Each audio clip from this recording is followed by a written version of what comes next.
네, 이번에 오늘 작업을 했던 거 좀 공유를 드리고, 그리고 이제 컨슈머, 이번 영상은 이제 대부분 이제 컨슈머 설정하는 부분에 대해서 다룰 거고, 사실 컨슈머가 되게 많은 옵션이 있습니다. 이 많은 옵션들을 다 다루는 거는 저도 잘 할지 모르고, 뭐 이런 옵션들이 있다, 이런 거 제가 블로그에 정리한 거 그냥 제 스스로도 말을 하면서 정리할 겸, 그리고 제가 몰랐던 부분에 대해서도 그 코딩을 해보면서 알아가는 시간이 될 것 같고요. 그래서 뭔가를 정보 전달의 목적보다는 이제 그냥 뭐 제 스스로에 대한 기록 정도로 영상을 찍게 되었습니다. 일단은 카프카 테스트를 해야 되니까 다시 축키퍼랑 브로커 설정을 하도록 하죠.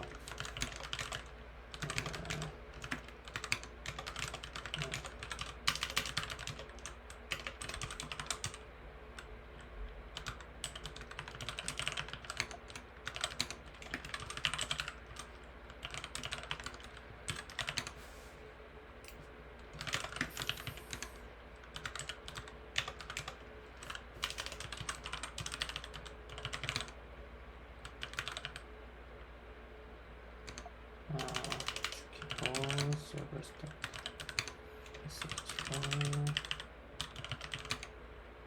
축키퍼 먼저 실행을 시켜주고 카프카 실행시켜 주겠습니다. 이거는 이제 단일 브로커만 실행하고 있는데, 뭐 이게 다 실행되기 전에 축키퍼가 실행되기 전에 실행을 했나 보네요. 이럴 리가 없는데. 네, 됐습니다.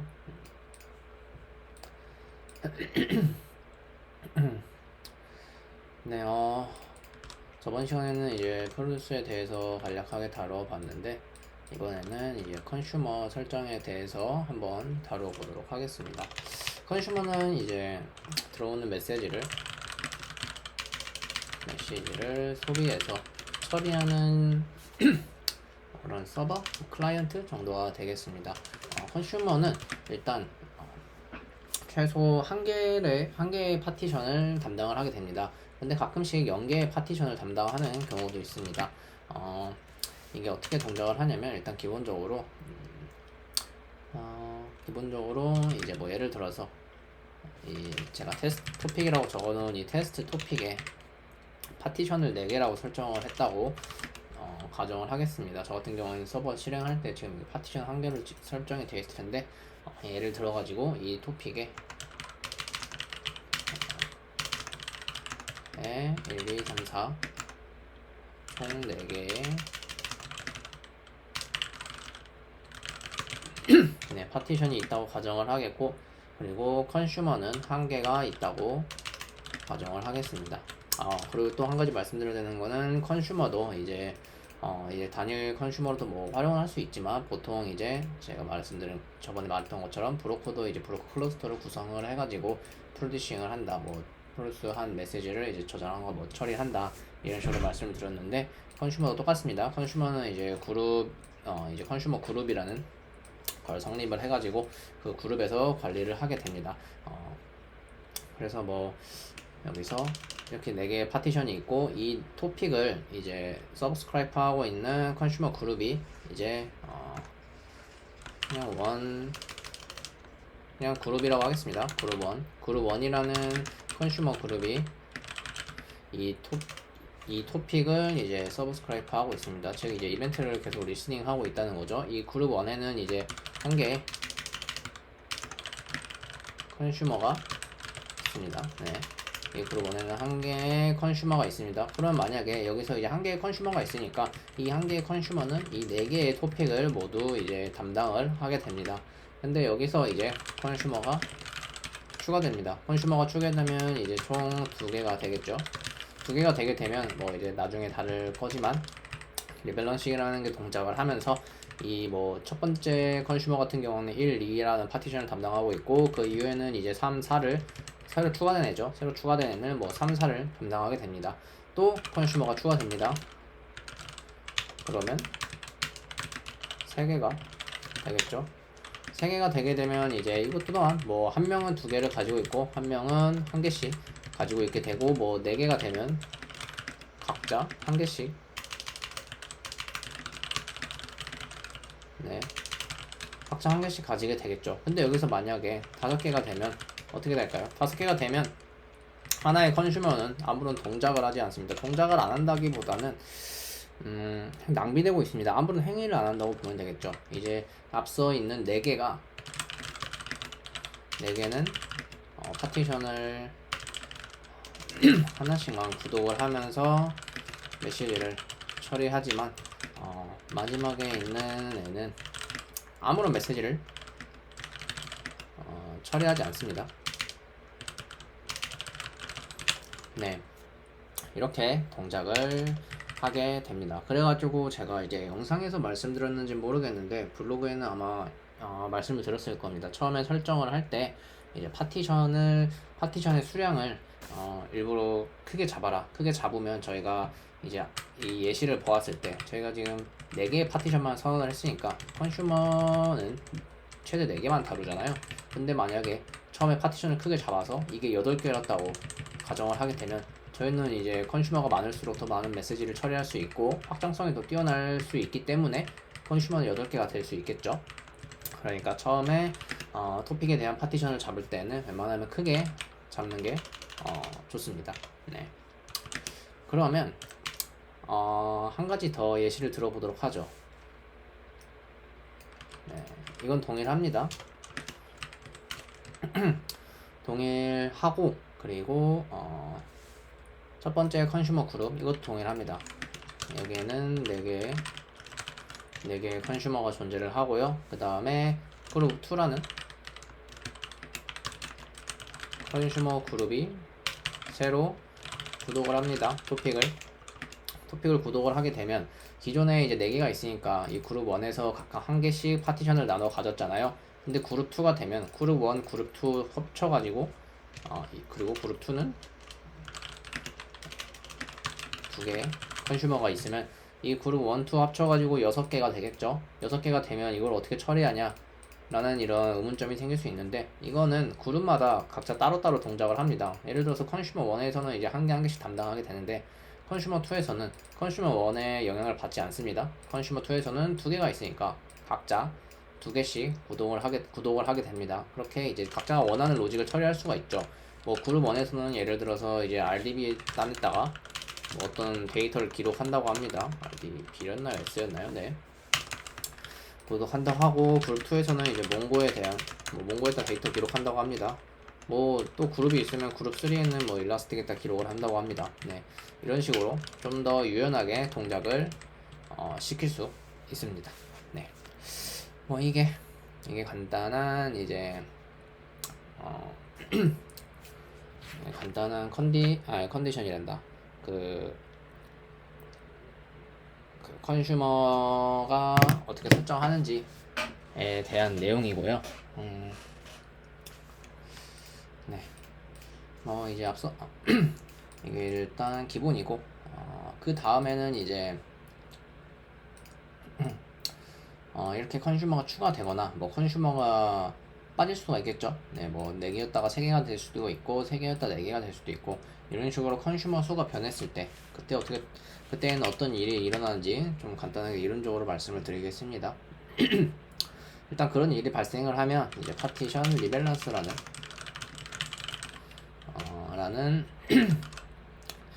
이 행위가 동작이 됩니다. 이게 뭐냐? 잠시 물 좀 마시겠습니다.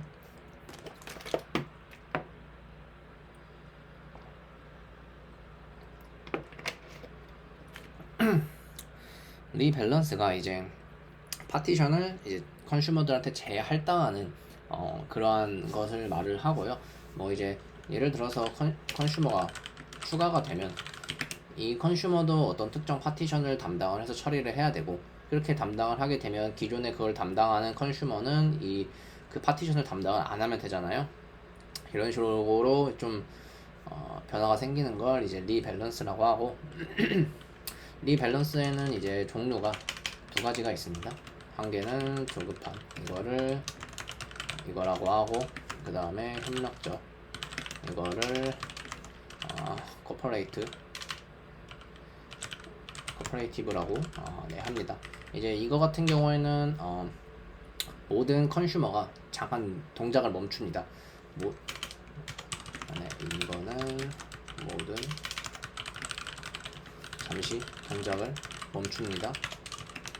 그 후 모두 재배치됩니다. 즉 새로운 애나 기존의 컨슈머가 빠지면 한번 모든 게 멈춘 다음에 그 다음에 재배치하는 방식이죠. 그 다음에 코퍼레이티브는 모든 컨슈머가 멈추지 않습니다. 이거는 동작하는 게 살짝 복잡하긴 한데 간단하게 말을 드리면 새로운 컨슈머가 들어오면 파티션을 할당을 해야 되는데 여기서 제가 알기로는 자기들만의 그 로직이 있습니다. 자기들만의 로직을 통해 가지고 이 리더 컨슈머라는 애한테 파티션을 계속 주고 받습니다. 이게 기준값이 정확히 기억 안 나는데 이 리더 컨슈머라는 애한테 파티션을 주고 받으면서 이 파티션에서 특정 파티션 그 조건에 할당되면 그 파티션을 이제 새로 들어온 컨슈머에게 준다. 이런 식으로 동작을 합니다. 네, 이건 좀 이론적으로 아시면 되고, 사실 무가동 서비스를 위해서는 이제 코퍼레이티브가 좋죠. 근데 이제 코퍼레이티브 같은 경우에는 이제 제가 앞서 말씀드린 것처럼 특정 로직을 성공시킬 때까지 계속해서 반복을 하기 때문에 계속 뭔가 좀 순간적인 부하가 생길 수 있다는 단점도 있지만 이거는 원하는 방식으로 사용을 하면 좋을 것 같습니다. 이거 까먹었는데 설정하는 걸 까먹었는데 이거 아마 제가 계속 영상 찍으면서 기억이 나면 그때 어떤 옵션으로 설정하면 되는지 그때 한번 말씀드리도록 하겠습니다. 그 다음엔 이제 앞서 말씀드린 것처럼 이런 이론적인 동작에 앞서가지고 이 컨슈머에 대한 기본 세팅, 어떤 옵션이 있는지 모든 옵션을 다룰 수는 없었습니다. 옵션이 되게 많더라고요, 컨슈머 같은 경우에는. 그렇기 때문에 모든 옵션을 다룰 수 없었고, 개인적으로 좀 중요하다고 생각되는 그런 옵션들에 대해서 한번 좀 다뤄보도록 하겠습니다. 일단 첫 번째 패치 민 바이트입니다.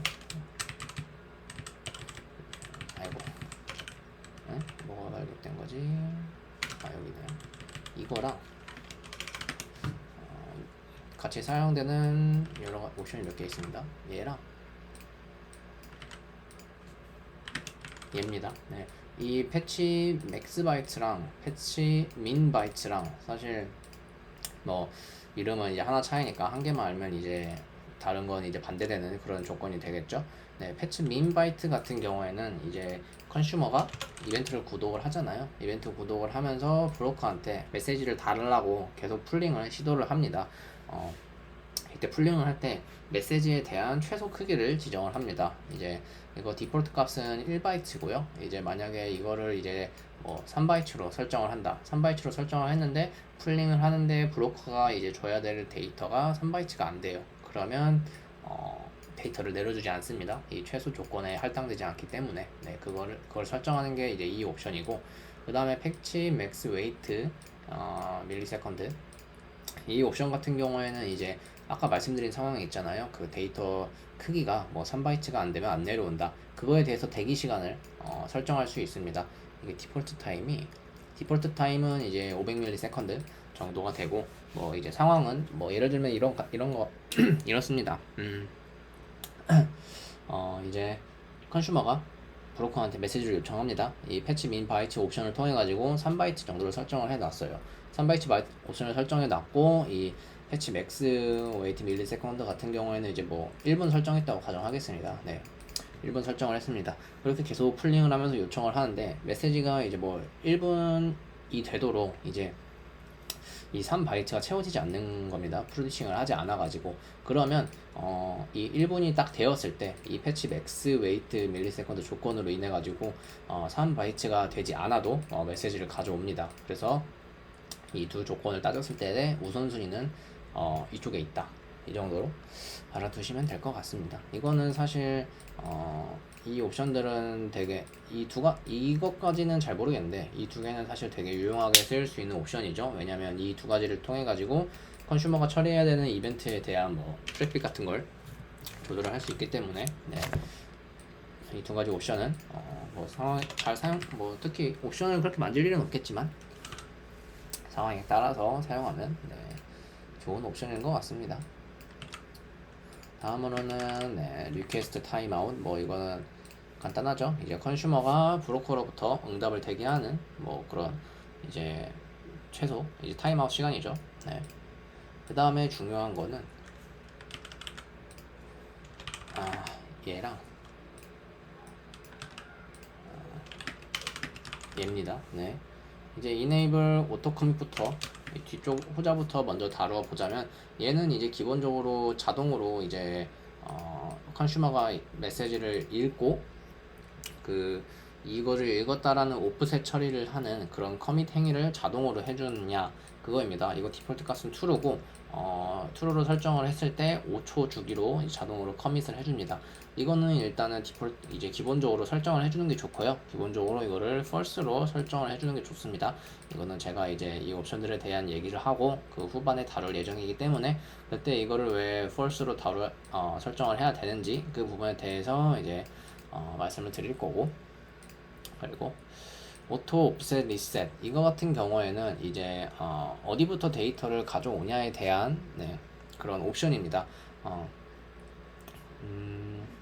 이거는 되게 동작할 때에는 뭐 컨슈머가 오랫동안 브로커에서 이제 브로커가 이제 주기적으로 좀 이제 뭐 기록 같은 걸 삭제를 하는데 이제 컨슈머가 오랫동안 뭐 그런 데이터 풀링을 안 해가지고 그 데이터가 삭제가 되었을 때 데이터를 어디서 가져오냐 그거에 대한 옵션 처리고요. 뭐 이거 디폴트 값이 아마 레티스트로 레티스트로 알고 있습니다. 레티스트면 이제 가장 최근 읽은 데이터부터 가져오고 뭐 설정 가능한 옵션 같은 경우에는 두 가지가 있죠. 레티스트랑 이제 얼리스트 이렇게 두 가지 설정할 수 있습니다. 얼리스트 하면 완전 처음부터 가져오니까 네, 이건 상황에 따라서 사용하면 좋을 것 같습니다.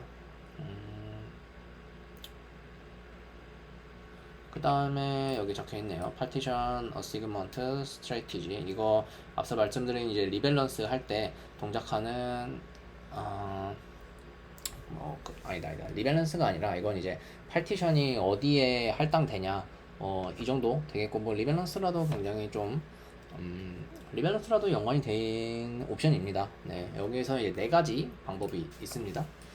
이제 라운드 로빈을 사용하고 있고 라운드 로빈이 사실 되게 일반적인 방식이고요. 같은 경우는 첫 번째 레인지 두 번째 라운드 로빈 세 번째 이거 좀 기니까 스티키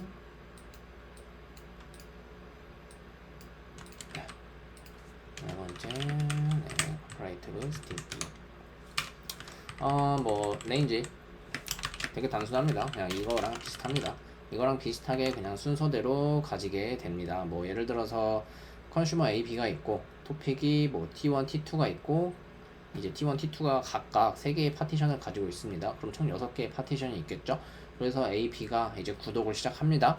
그러면 이제 A 같은 경우에는 T1, T2에 뭐 1, 2번 가지고 이제 B 같은 경우에는 T1, T2에 3번 뭐 그냥 앞서 있는 애가 그냥 뭐 좀 부하되더라도 그냥 가져간다 이런 식으로 동작한 게 레인지고 라운드 로빈은 이제 레인지와 다르게 좀 더 민주적이죠. 네, 분산 좀 평화롭게 해결을 합니다. 뭐 앞서는 똑같은 예시에서 그러면 라운드 로빈으로 설정을 한다면 A는 이제 T1에 뭐 1번과 3번, T2에 2번 이렇게 가지게 되면 T2가 이제 나머지 가지게 좀 이제 공평하게 나눠 가지는 방식이 라운드 로빈이고요. 그리고 스티키 같은 경우에는 이제 목표로 하는 방향이 있습니다. 얘 같은 경우에는 이제 라운드 로빈처럼 최대한 파티션이 균등하게 할당되는 그런 걸 목표로 하고, 두 번째는 이제 리밸런스가 발생을 했을 때 이제 그랬을 때 이제 파티션이 기존에 있는 걸 똑같이 구독을 할 수 있잖아요.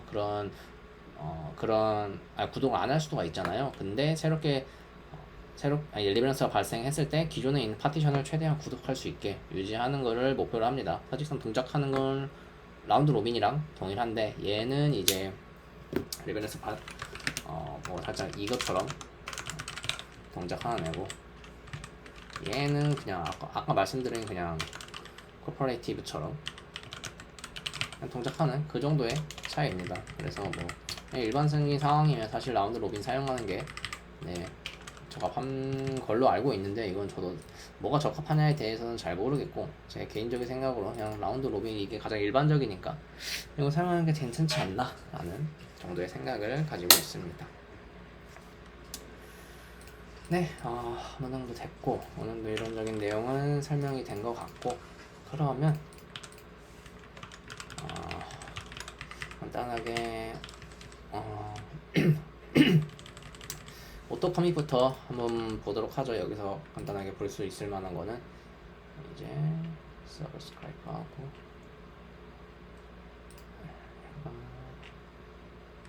컨슈머 이벤트를 통해 가지고 스토어 필요 없고 커밋을 안 하나요? 네. 현재 커밋하는 코드가 따로 없습니다. 오토 커밋 first로 나왔으니까 사실상 로직을 진행을 하고 커밋을 시켜야 되는데, 커밋하는 로직이 따로 없으니까 이런 경우에는 어떻게 동작하는지 한번 보도록 하죠.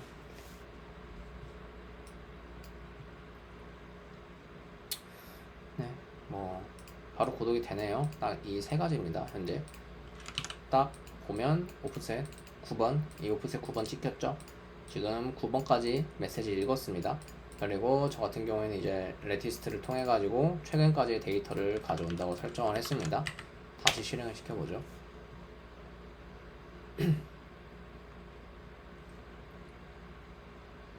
좀 기다려줘야 됩니다.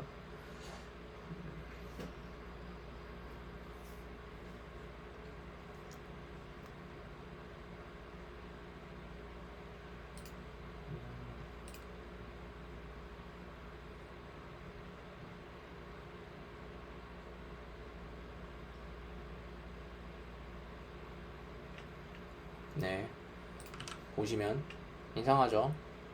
데이터가 5번부터 나오고 있습니다. 5, 6, 7, 8 기존에 읽었던 데이터를 한 번 더 읽고 있는 겁니다. 왜냐하면 이 오토 커밋을 first로 놨기 때문에 제가 이 9번까지 읽었는데 그거에 대한 커밋을 안 했잖아요. 그러니까 이 카프카가 데이터를 읽어올 때 최근에 커밋한 오프셋 이후를 읽어오는데, 최근에 커밋한 게 5번이죠. 제가 9번까지 읽었는데 9번째 뭐 커밋을 안 했죠. 그러니까 5번부터 읽어오게 되는 겁니다. 이거 하려면 되게 쉽습니다. 컨슈머 웹에다가 커밋 메시지 해가지고 여기다가 그냥 이벤트만 넘겨주면 됩니다. 네. 다시 실행해 보도록 하죠. 20번까지 읽었죠? 21번, 22번까지 읽은 거에서 중지시키겠습니다. 현재 22번까지 커밋을 했습니다.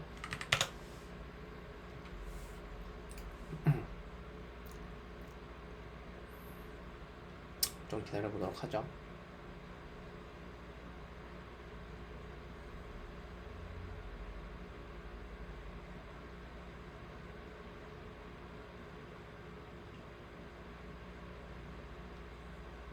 그래서 22번까지 커밋.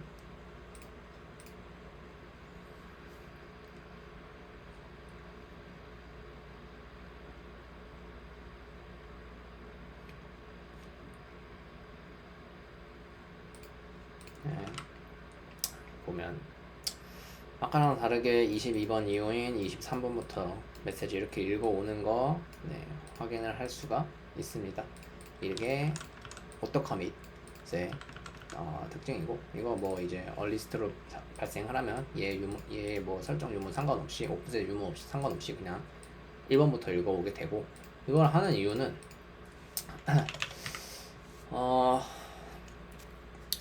이게 되게 중요합니다. 일단 기본적으로 카프카가 이렇게 메시지를 받잖아요. 저는 메시지 받은 다음에 그냥 언마샬하고 여기다가 이제 뭐 단순히 로그 이렇게 ln 찍는 정도의 로직이 들어가 있는데, 사실상 뭐 실제 실무에서나 뭐 그런 경우에는 이렇게 메시지 읽으면 뭐 비즈니스 로직이 들어가겠죠.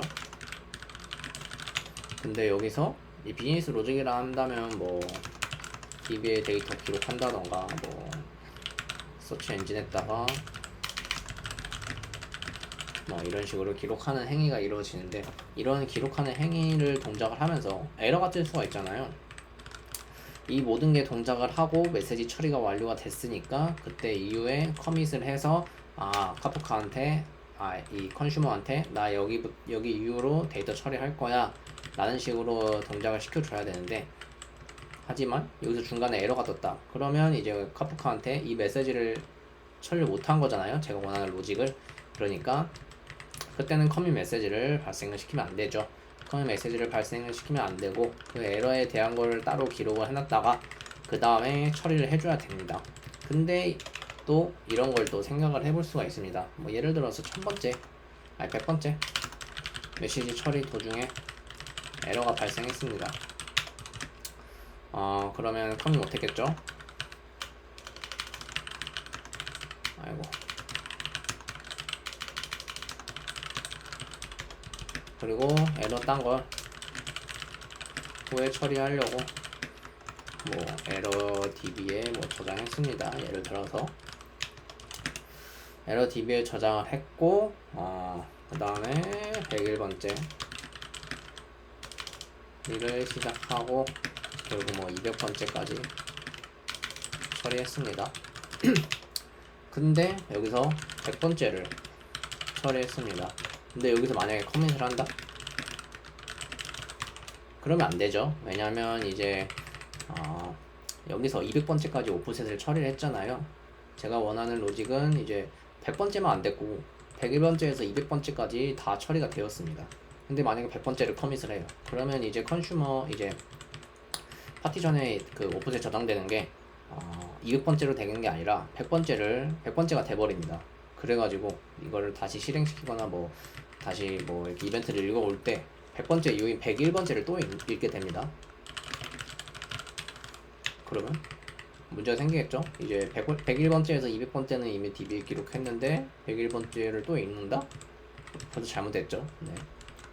그렇기 때문에 이제 에러 처리를 한 후에는 이제 커밋 메시지 실행을 시키면 안 되고, 그리고 이게 또 두 번째로는 이제 리밸런싱이랑 좀 관련이 있습니다. 앞서 말했듯이 이제 리밸런싱이 이제 뭐 컨슈머가 추가되는 거나 이제 제거되는 행위에 대해서 파티션을 재할당하는 거라고 말씀을 드렸는데, 이게 뭐 재할당 될 때 이제 오프셋에 대한 정보는 파티션이 가지고 있는데 여기서 이제 읽는 메시지가 좀 꼬일 수가 있습니다. 예를 들어 가지고 이제 파티션에 저장된 레코드가 네, 이 정도 이렇게 가지고 있습니다. 그리고 A2 이렇게 똑같은 구조로 네, 이거였나요? 네.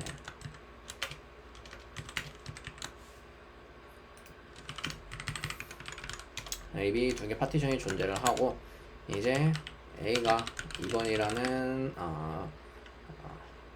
마지막으로 A가 이번에 마지막으로 커밋 했습니다. 그러면 이제 A에 되겠죠. 네, 그 다음 구독을 하면 이제 3번부터 하고 뭐 이렇게 하겠죠. 그 다음에 근데 갑자기 이제 리밸런싱이 발생을 했습니다. 그래서 이제 컨슈머가 A가 아니라 B를 구독을 합니다.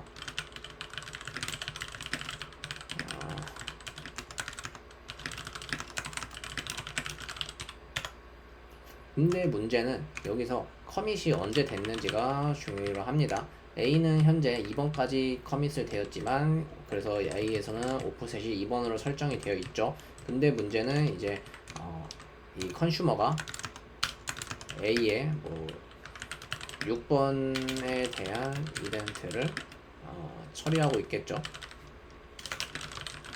즉 커밋 자체는 2번에 되어 있고 그 다음에 A는 컨슈머는 A의 6번에 대한 이벤트를 처리를 하고 있습니다. 즉 2번에 커밋하고 3, 4, 5, 6 이렇게 계속 처리를 하고 있는 겁니다. 커밋은 하지 않고.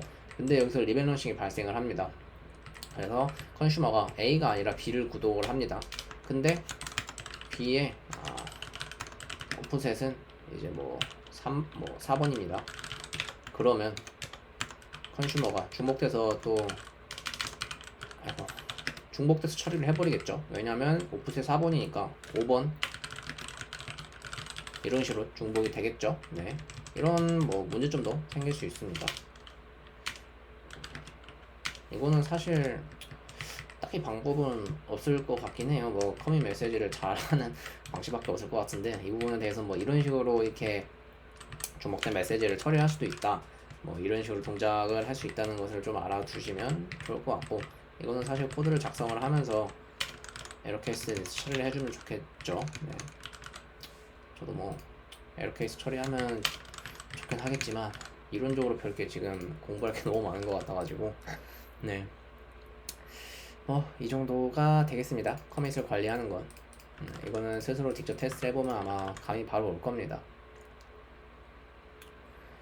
그리고 마지막으로 이제 리밸런스 리스너라고 하는 리밸런스 콜백에 대해서 좀 다뤄볼 거고, 리밸런스 콜백 같은 경우에는 이제 사실상 리밸런스가 정확히 리밸런스가 정확히 동작한다기보다는 이제 컨슈머가 들어오고 나갈 때 이제 콜백으로 처리되는 것을 말을 합니다. 이게 기본적으로 자바에서는 이제 세 가지를 제공하는 걸로 알고 있는데, 고랭에서는 아쉽게도 두 개밖에 없고요. 네, 두 개밖에 없고, 이거는 이제 원하는 행위를 해주면 됩니다. 네, 그리고 여기서 이제 assigned partition 같은 경우에는 이제 이 파티션에 이제 컨슈머가 할당된 후에 컨슈머가 이제 메시지를 읽기 시작하기 전에 호출이 됩니다.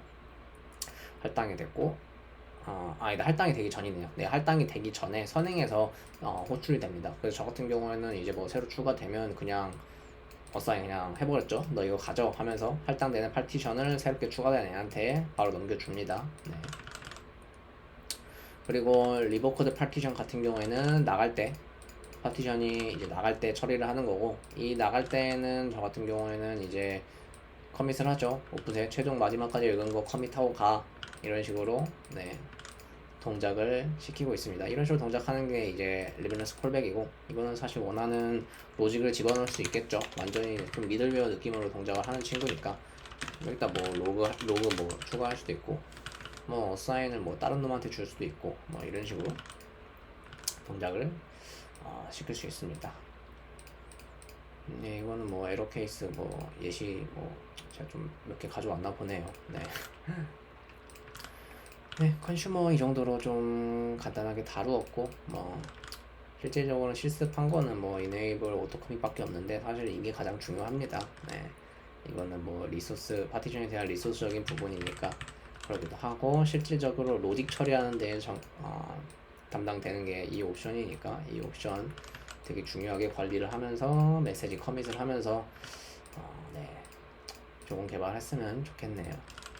이상입니다.